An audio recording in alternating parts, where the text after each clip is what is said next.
Il y a quelque chose que je déplore profondément dans la façon dont on enseigne la religion aux gens. Depuis toujours, on nous a dit à peu près la même chose. Si tu fais du mal ici-bas, tu seras jugé plus tard, après ta mort. Il y aura un dernier jugement. On pèsera tes actes et si tu es coupable, tu brûleras en enfer. On installe très tôt cette idée dans la tête des gens. Et cela crée des êtres humains qui font du bien, non pas parce qu'ils ont compris la notion du bien. Ils font du bien parce qu'ils ont peur. Peur de ce qui les attend après la mort. Peur du feu de l'enfer. Peur d'une punition éternelle. Et au fond, ce n'est pas l'amour qui les guide, c'est la peur. Et quand la peur est la base de la morale, on ne forme pas des êtres justes, on forme des hypocrites spirituels. C'est pour ça que certaines personnes peuvent prier le matin et détruire des vies l'après-midi, parce que ces personnes n'ont jamais été réellement conscientes. On leur a appris à craindre l'enfer, pas à respecter la vie. Être vraiment bon, ce n'est pas s'abstenir de faire le mal, par crainte d'être brûlé en enfer. Être vraiment bon, c'est comprendre pourquoi le mal détruit ici-bas. Si on apprenait aux gens à être bons parce que c'est juste, parce que ça préserve l'équilibre, parce que ça protège les autres et soi-même, alors le bien deviendrait naturel. Pas forcé, pas négocié avec l'au-delà. Ça allait être juste une évidence. Et un bien qui vient de la conscience est 1000 fois plus solide qu'un bien qui vient de la peur.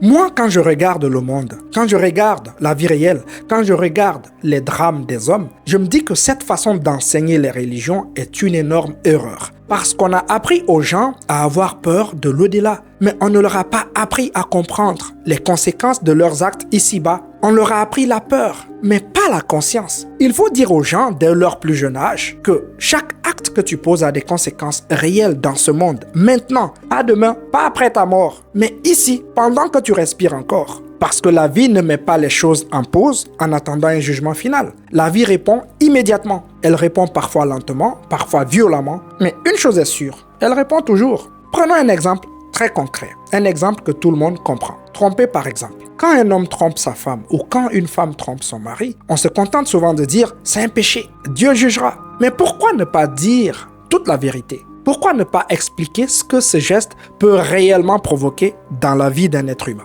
Tromper, ce n'est pas juste mal parce que c'est interdit. Non. Tromper, c'est parfois déclencher une bombe émotionnelle chez quelqu'un. Il y a des hommes ou des femmes qui ont perdu la vie parce qu'ils ou elles ont trompé. Des hommes ou des femmes ont apporté des maladies incurables à la maison parce qu'ils ou elles ont trompé. Des enfants ont perdu leurs parents. Des maisons se sont transformées en scènes de crime, pas à cause d'un démon, pas à cause d'un jugement divin, mais à cause d'un acte posé ici, maintenant, et de ses conséquences humaines. Si tu expliques ces conséquences à un enfant, il comprend que ces gestes ont des conséquences immédiates ici-bas. Alors, il grandit avec une conscience. Il ne se retient pas par peur de brûler en enfer, il se retient parce qu'il comprend l'impact réel de ses actes. Et cette différence, ça change tout.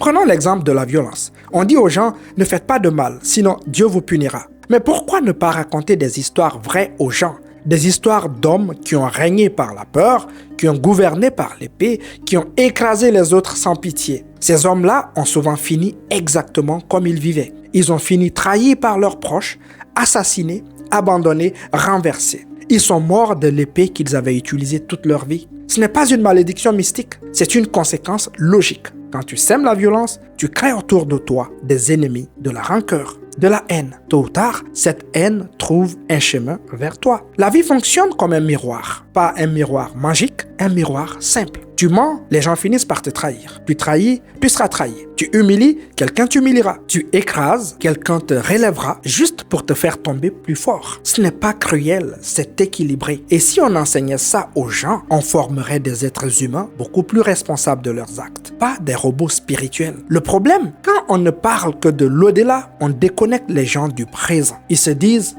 c'est pas grave, ce n'est pas grave maintenant, je demanderai pardon plus tard. Mais la vie ne fonctionne pas comme ça. Une parole peut détruire une relation en une seconde. Un acte peut ruiner une existence. en un instant. Une décision peut briser une famille pour toujours et aucun pardon tardif ne ramène une vie perdue. J'aurais aimé qu'on me dise depuis tout petit que je suis responsable de ce que je provoque chez les autres. Pas seulement de ce que je fais, mais de l'impact que je laisse. J'aurais aimé qu'on me raconte des histoires vraies. Des hommes brillants détruits par l'orgueil, par exemple. Des femmes remplies d'amour, devenues soudainement des monstres parce qu'elles ont été trahies par l'homme qu'elles ont aimé de toute leur force. Des leaders violents, morts seuls, abandonnés par tous. J'aurais aimé qu'on m'enseigne ces histoires, pas pour me faire peur, mais pour m'éveiller, pour me pousser à comprendre au lieu d'obéir aveuglément. Parce qu'un enfant conscient devient naturellement un adulte conscient. Et si on apprenait aux enfants que la vraie justice commence ici, dans leurs actes quotidiens, dans leurs paroles, dans leurs décisions, alors peut-être que le monde serait différent. Pas parce que les gens auraient peur de l'enfer, mais parce qu'ils comprendraient enfin la vie.